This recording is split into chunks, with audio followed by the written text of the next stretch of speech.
মা সিরিয়ালের ঝিলিকের কথা নিশ্চয়ই মনে আছে সবার। সিরিয়ালে অভিনয়ের মাধ্যমে তুমুল জনপ্রিয়তা পেয়েছিল এই ছোট পর্দার অভিনেত্রী। ঝিলিক নামেই বাংলার দর্শকের কাছে পরিচিত তিনি। তবে তার আসল নাম তিথি বসু। ছোট্ট তিথি এখন অনেক বড় হয়েছে, স্কুল এবং কলেজের গণ্ডি অনেকদিন আগেই পেরিয়েছে।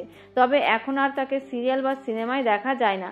তবে তিথি সিরিয়াল বা সিনেমা কাজ না করলেও কাজ চালিয়ে যাচ্ছে।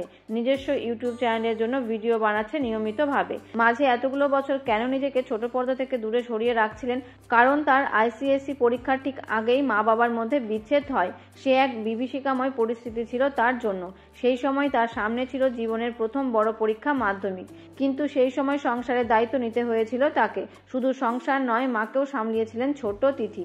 অভিনেত্রী এও বলেন যে অনেকেই বলেছিল এই মেয়েটি আর কিছু হবে না, কিন্তু সকলের মুখ বন্ধ করে দিয়ে তিথি ঘুরে দাঁড়িয়েছে। এই মুহূর্তে নিজস্ব কন্টেন্ট তৈরিতেই মন দিয়েছে ছোট্ট তিথি। তো বন্ধুরা, বিনোদন জগতের এমনই নিত্য নতুন আপডেট পেতে চ্যানেলটিকে অবশ্যই সাবস্ক্রাইব করবেন। ধন্যবাদ।